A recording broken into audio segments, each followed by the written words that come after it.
Aloha everyone, I am Samuel Johnson and welcome back to the Ben 10 Retrospectives, and today we're going to be talking about the third episode of the original series, The Krakken. And to be honest, my reaction now to seeing the episode is pretty much the same reaction I had when I first saw the episode as a kid. I think the episode's just okay, but you're not really missing much by not watching it. So anyway, before I get people jumping down my throat about how dare you not like this episode, I might as well just talk about the premise. In this episode, Ben, Gwen, and Max are stopping by a lake for a fishing trip, and the night before the fishing trip, Ben decides to go swimming in the lake, and while he's swimming, he messes with Gwen, but with the Omnitrix to make her think there's a monster. She quickly discovers that it's Ben and storms off, but after she does, Ben is attacked by a real monster in the lake, and after he manages to escape it, he tries telling Gwen and Max about the monster, but they don't believe him because of the boy who cried wolf scenario that he just did. So pretty much the next day when they're going fishing, Ben keeps trying to convince them that the monster is real, but of course neither of them believe it. Neither of them believe him. But when Ben and his grandfather go fishing on their fishing trip, and Gwen's not there because she decided to stay behind because she got creeped out by the bait. The captain of the ship they chartered for the fishing trip, Captain Shaw, says he believes Ben because he's seen this creature himself, and apparently it's called the Krakken. And it's pretty much this lake's version of the Loch Ness Monster. It's been around for over 100 years. There have been numerous sightings of it, and its existence has never really been testified and proven true. So pretty much so he offers. Ben immediately latches onto this guy because he's the only one that believes him, and Captain Shaw even says that he's going to one day catch the Kraken because he's a fisher. But Max is also a bit distrustful of Shaw because he seems just a little crazy. But when they are going to go to the spot where Shaw saw the Kraken, they're stopped by an environmental agency called Friends of Fish, who have closed down a portion of the lake. And so when they're escorted back, the Kraken attacks the port, and thus Ben has to go here to stop it. But when he wants to go after it, Max tells him not to bother because there are professionals here. Let them deal with it. But Ben is not willing to let them well enough alone, so he sneaks out with Captain Shaw to find the creature. But when they go out, they discover that the Kraken's actually a mother, and that it has eggs, and that Jonah Melville, who is the head of Friends of Fish, is actually stealing the eggs for himself, and the reason that the Kraken is attacking it all is because it's trying to get its eggs back. So it's pretty much Ben is able to relay his information to it, and so Ben has to save its eggs and stop Jonah before the Kraken goes nuts and hurts more people. So honestly, before I get into the parts that I do genuinely like about this episode, I might as well talk about the things that I don't think worked. One of the reasons that I think this episode, my first major complaint is really in. Sorry, excuse me. With the environment in the episode, it's pretty much for this episode. It's a lot more groggy and darker. it doesn't really feel as colorful as the last two episodes were, and it kind of takes away from the enjoyment. And before anyone, and like for an like as an example, the reason Gwen, the excuse Gwen makes for why she doesn't want to go on the fishing trip is because she wants to stay at the docks and and catch some sun rays But I kind of thought when I kind of thought to myself, how can you catch sun rays? There's barely any clouds in the sky, and that's kind of what it is. During the daylight scenes, it's just kind of gray and groggy and doesn't really feel like a very cheery place. While at night, it's just kind of dark and dank. It just kind of does not really set the mood for an adventure episode or action. It just kind of makes it feel a little. Just kind of makes it feel uninteresting.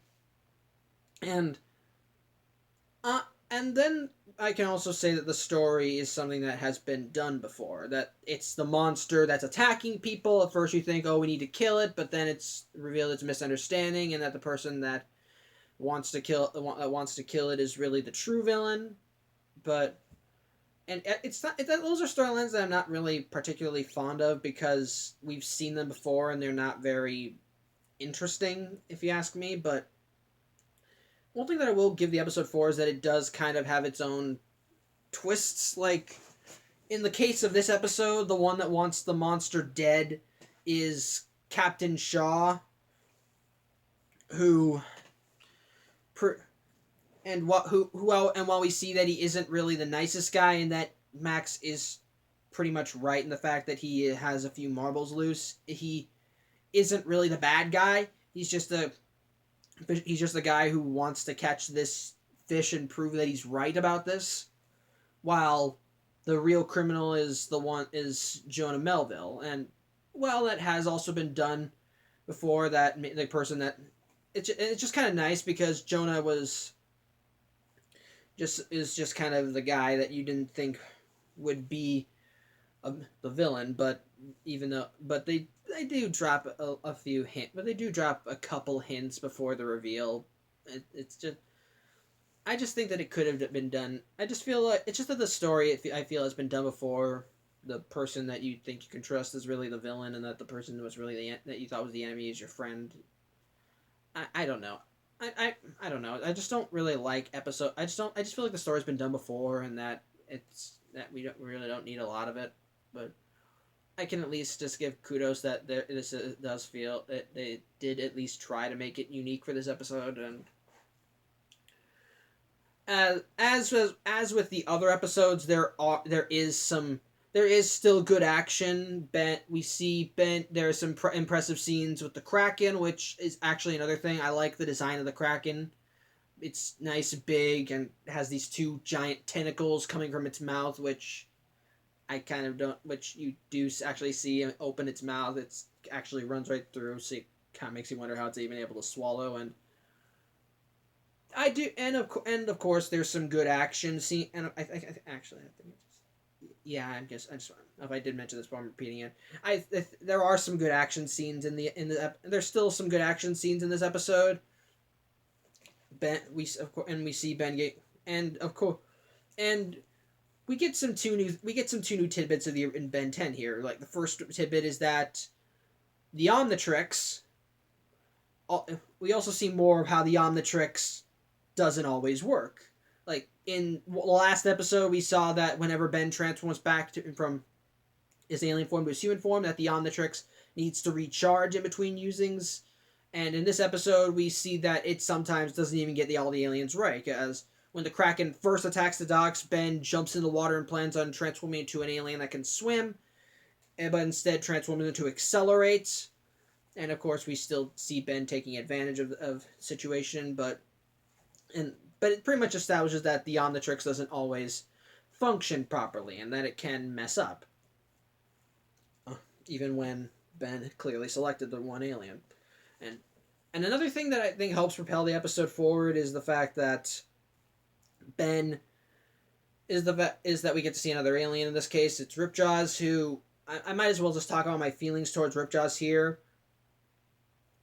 Honestly, out of all the aliens in Ben's arsenal, Ripjaws is probably the one that's the most selectively useful, and and honestly not that impressive for me. I mean, not that impressive for me. I don't hate Ripjaws, but compared to all the other aliens that we see throughout this series and in future series, I think that Ripjaws is not very impressive because he's supposed to be a giant walking fishman, and as his name implies, he has jaws that can rip through anything. But he's and when he can be useful, he is very useful. But his weakness sort of is a drawback because since he's a giant walking fish guy, he can't be out of the water for too long, or else he starts to dry up, and because of that, whenever Ben uses him or transforms into him by accident, it sort of becomes a drawback. But so and to my knowledge, there are not many times throughout the series that Ripjaws is used because there are not many times where Ben winds up going to places with water. So yeah, my pretty much I personally think that Ripjaws is just he could like there are better aliens, but it's still nice to see a new alien, and of course, and I think and I do like that there is an alien for that because the whole shtick of Ben 10 was the fact that he has access to all these different aliens with different powers and abilities. So yeah, there probably would be a water alien in there somewhere, but I personally just feel like it could have been better. So I don't really know what else I can say about the episode. I do think that there are still some good aspects to it. Like I still think like again I think the action scene is I think the action scenes are still fun. I like that we learn more about the Omnitrix and we get new aliens. And while I do feel that this story type has been done before, this is still unique enough. But I still think it could have been improved.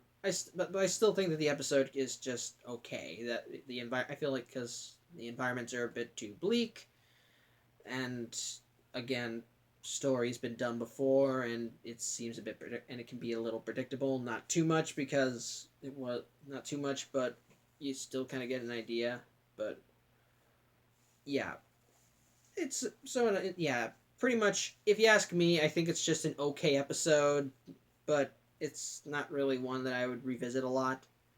So, yeah, I think I'm done pissing off the people that actually that really like this episode. So, yeah. So, that's my 2 cents on the episode. I thank you for watching and tune in next week as we look at the next episode in the original Ben 10 series.